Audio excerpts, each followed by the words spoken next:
Décryptage. Un éclairage juridique, politique et historique de notre société, présenté par Bertrand Sergue, docteur en droit. Décryptage, l'édition juridique.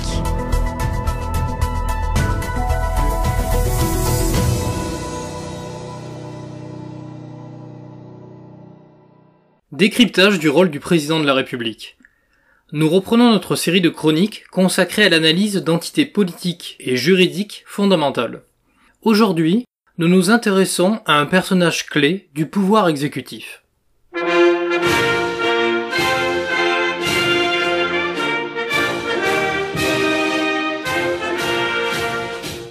Françaises, Français, mes chers compatriotes. Vous l'avez compris, nous allons nous intéresser aujourd'hui au chef de l'État français. Il faut préciser en premier lieu que le président de la République occupe une place centrale au sein des institutions de la Ve République. Ses attributions sont à la fois diverses et pléthoriques.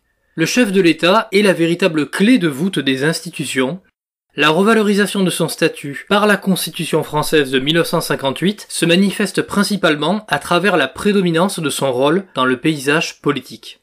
Ses compétences sont variées, il exerce les plus hautes fonctions du pouvoir exécutif. Le président de la République incarne l'autorité de l'État selon l'article 5 de la Constitution de 1958. Il veille au respect de la Constitution et assure le fonctionnement régulier des pouvoirs publics ainsi que la continuité de l'État. Vis-à-vis de l'extérieur, il est le garant de l'indépendance nationale, de l'intégrité du territoire et du respect des traités conclus par la France. La Constitution française fait du président de la République le chef des armées. Ce dernier dispose en conséquence d'un rôle prédominant vis-à-vis des questions de défense. S'attacher à comprendre le véritable rôle dont dispose le chef de l'État sous la Ve République, c'est indirectement se questionner d'une part sur les mutations récentes de notre société, et s'interroger d'autre part sur la conception que nous avons de l'État. Afin d'expliciter l'ensemble des éléments ayant trait à la fonction du chef de l'État sous la Ve République, plusieurs thématiques seront abordées. Tout d'abord, la question de l'élection du mandat du chef de l'État. Le président de la République française est élu au suffrage universel direct depuis la révision constitutionnelle du 7 novembre 1962 voulue par le général de Gaulle. Quand sera terminé mon propre septennat, ou, si la mort ou la maladie l'interrompait avant le terme, le président de la République sera dorénavant élu au suffrage universel. Avant cette date, et notamment entre 1958, début de la création de la Ve République, et 1962, le président était élu au suffrage universel indirect par un collège électoral de quelques 80 000 grands électeurs, composé des parlementaires, des conseillers généraux et des représentants des conseils municipaux. Le scrutin présidentiel est uninominal à 2 tours. Le candidat à l'élection présidentielle doit obtenir la majorité absolue des suffrages exprimés. Soit un candidat obtient plus de 50% des voix au premier tour de l'élection présidentielle, cas de figure encore jamais observé, ou soit un second tour est organisé avec les 2 candidats les mieux placés à l'issue du premier tour. Celui obtenant la majorité des votes exprimés au second tour est élu naturellement président de la République française. Intéressons-nous au mandat du chef de l'État. Tout d'abord la durée de son mandat. Le chef de l'État français était élu depuis le début de la création de la Ve République pour une durée de 7 ans.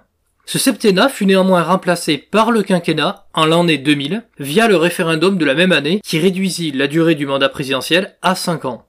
Cette évolution de la durée du mandat du président de la République n'a pas manqué d'être à la une, si vous me permettez l'expression, des journaux télévisés de l'époque. En France, le Sénat a voté à son tour la réforme de la Constitution à propos du quinquennat. Prochaine étape pour le texte, un passage au Congrès ou un référendum. Le chef de l'État devrait se prononcer sur la question très prochainement. Un référendum que souhaitent les sénateurs de droite, même si certains sont opposés à la réforme.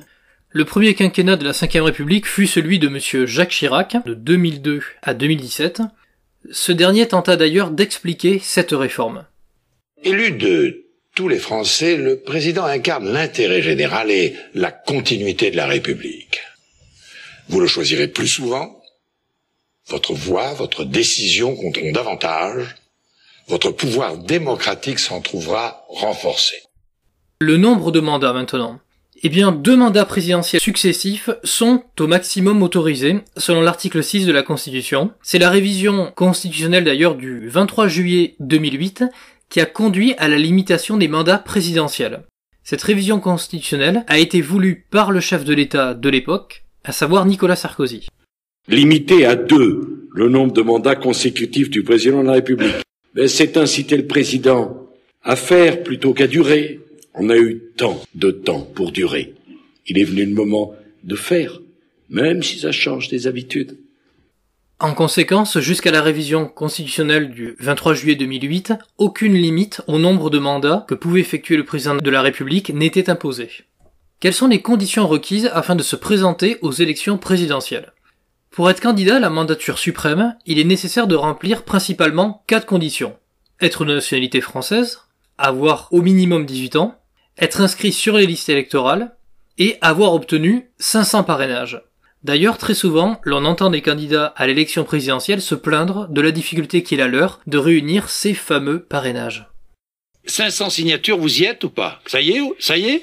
Moi, je suis pas... Vous me connaissez, Monsieur Bourdin. Moi, je n'aime pas me vanter. Alors, hier soir, c'était pas fait. C'était 496. Moi, tant que j'ai pas... Il vous en manquait 4 hier soir. Oui, mais tant que je n'ai pas mes 550, je n'y crois pas aux 600. Pourquoi? Parce que, en plus, il y en a d'autres qui cherchent des signatures, je les comprends. Oui. Alors, ils viennent voir les maires, déjà avec tout le mal que j'ai eu, puis ils passent, ils disent, ah ben, vous savez, Mélenchon, c'est bon, ça y est, il les a, ces signatures. Avec le Parti communiste, vous les avez. Mais ça, c'est autre chose. Le Parti communiste fait une campagne autonome, sur ses propres lignes. Faut-il d'ailleurs supprimer cette règle des 500 parrainages? Certains élus ont un avis tranché en l'espèce. Écoutez, 500, c'est pas le bout de la route. Je veux dire par là il y a 36 000 personnes qui peuvent dans les maires. Vous avez ensuite les conseillers généraux, les conseillers régionaux, les députés. Donc, si véritablement, je dirais, le candidat est crédible, c'est pas très difficile à avoir. Certains ont même trouvé qu'il n'y en avait pas suffisamment. C'est pas si facile que ça d'avoir 500 parrainages.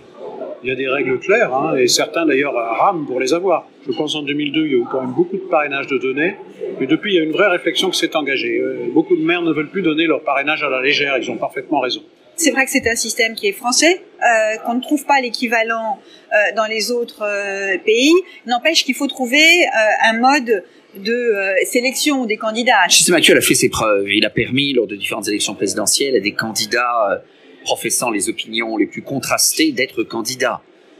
Il évite des candidatures farfelues. Moi, je serais plutôt favorable, nous les écologistes, nous plaidons pour un système de parrainage citoyen ou un système de parrainage impliquant tous les élus de France, car aujourd'hui on met une pression excessive sur les maires, notamment. Le Front National demanderait que les parrainages soient anonymes. Ça, je crois que ce ne serait pas très simple. Faut-il d'ailleurs anonymiser les parrainages? Mais attendez, nous sommes des acteurs publics, nous sommes des hommes publics, donc on ne va pas se retrancher derrière l'anonymat, qui pour moi, en l'occurrence, serait la première lâcheté. Quand on est maire et qu'on donne un parrainage, il est important que vos électeurs sachent à qui vous l'avez donné. Je fais de la politique, je suis engagé en politique. Il faut assumer ses opinions. Donc je suis défavorable à l'anonymat des parrainages. Un maire qui parraine un candidat à la présidence de la République, il doit le faire en toute clarté. Cela évitera les tripatouillages, les magouilles, les combinaisons. Bon, peut-être que Madame Le Pen revendique cela. Ce n'est pas notre conception de la démocratie. Abordons la question de la campagne électorale. La campagne électorale présidentielle est régie par l'article 7 de la Constitution de 1958 et le décret du 14 mars 1964. Cette campagne officielle est ouverte 15 jours avant le premier tour. Elle est marquée par la règle de l'égalité entre les candidats. Le Conseil supérieur de l'audiovisuel, le CSA, veille notamment au respect du temps de parole de chaque candidat au sein des différents médias. Le financement de la campagne électorale est régi par des lois spécifiques qui imposent l'interdiction de financement par des États étrangers, l'interdiction de financement par des personnes morales de droit public ou privé, donc de la campagne présidentielle. Un plafond maximum est également fixé de dépenses par candidat à cette élection. Au premier tour, la somme en question est de 17 millions d'euros, et au second tour, 23 millions d'euros. D'ailleurs, certains candidats à l'élection présidentielle ont eu des difficultés à respecter ce plafond de campagne, notamment Nicolas Sarkozy. Il faut ajouter que dans le cadre du financement de la campagne présidentielle, l'aide de l'État est conditionnée à l'obtention d'au moins 5% des suffrages exprimés pour le candidat souhaitant que ses dépenses de campagne soient remboursées par l'État. Quels sont, dès à présent, les pouvoirs, les compétences et les attributions du chef de l'État? Le président de la République nomme le Premier ministre. Il peut organiser un référendum, s'il le souhaite. Il peut dissoudre l'Assemblée nationale également. Souvenez-vous d'ailleurs.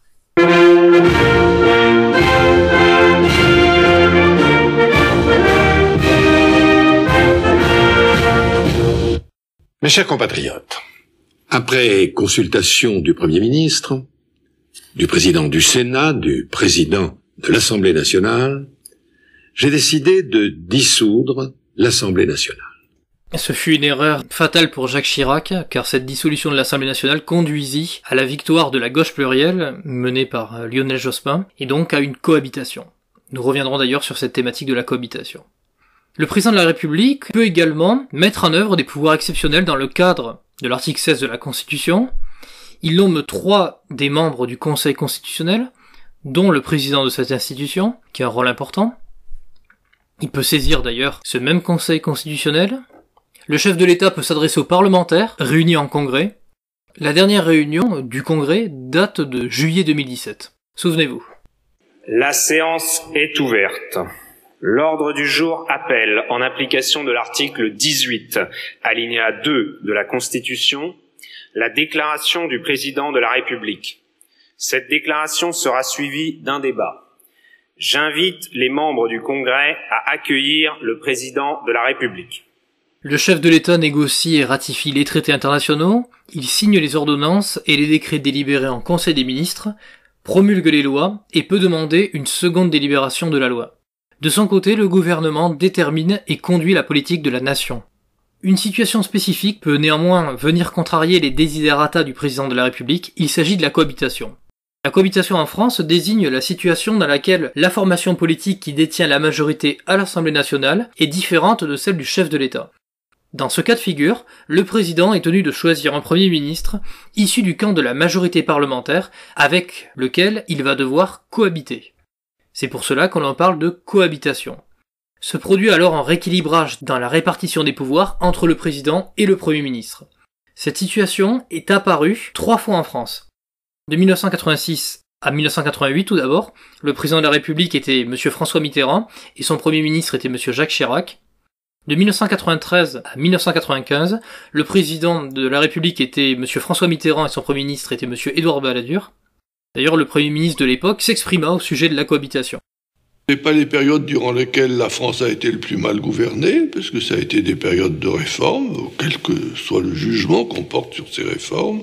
Les attributions du président de la République ont été respectées, et la cohabitation terminée, les institutions ont repris leur cours ordinaire. Enfin, de 1997 à 2002, il y a eu la 3e cohabitation, le président de la République était M. Jacques Chirac et son Premier ministre était M. Lionel Jospin. La responsabilité présidentielle dorénavant. Durant la durée de son mandat, le chef de l'État est irresponsable politiquement, civilement et pénalement. L'article 67 de la Constitution encadre cette irresponsabilité du président de la République dans l'exercice de ses missions. 2 exceptions sont cependant prévues par la Constitution française, la condamnation du chef de l'État par la Cour pénale internationale en cas de génocide, de crimes contre l'humanité et de crimes de guerre ou d'agression. Ou encore le cas spécifique de la destitution du chef de l'État par le Parlement, constitué en haute cour, en cas de manquement à ses devoirs. C'est notamment la révision constitutionnelle de 2007 qui a clarifié les responsabilités pénales, civiles et administratives du chef de l'État durant l'exercice de son mandat. Abordons la question de la fin du mandat du chef de l'État. Mais cette cessation du mandat présidentiel peut intervenir dans plusieurs cas précis. Bien entendu, la fin du mandat à la date initialement prévue, mais également la vacance du pouvoir présidentiel. Il s'agit de l'hypothèse où la fonction du chef de l'État n'est plus assurée de manière prématurée en raison, premièrement, de la démission du président de la République. Exemple, Charles de Gaulle, qui démissionne de ses fonctions le 22 avril 1969. Ce dernier s'était engagé à quitter ses fonctions en cas de désaveu lors d'un référendum bien précis.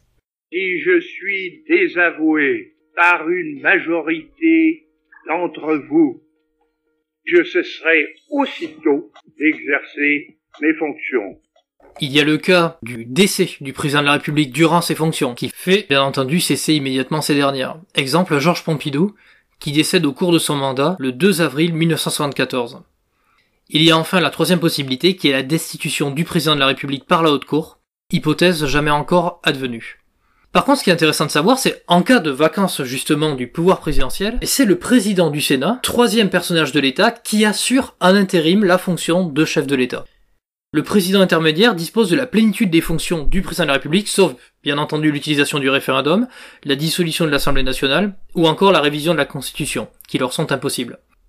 Le gouvernement de son côté ne peut durant cette période engager sa responsabilité, ni faire l'objet d'une motion de censure. Pour conclure cette chronique, nous dirions que la fonction de chef de l'État, en dehors de l'ensemble de ses attributions, est principalement forgée à l'aune des hommes qui occupent la mandature suprême. L'étude de la pratique présidentielle de chaque président français revêt par conséquent une importance majeure. Le projet politique du candidat à l'élection présidentielle est la clé de sa future présidence. Parce que c'est notre projet! Oui, ça on sait, monsieur Macron. Je vous donne en conséquence rendez-vous pour une prochaine chronique. Je vous dis à très bientôt, chers auditeurs. Vive la République! Vive la France!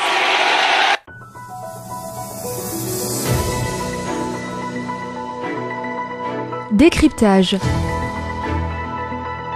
Un éclairage juridique, politique et historique de notre société, présenté par Bertrand Sergue, docteur en droit. Décryptage, l'édition juridique.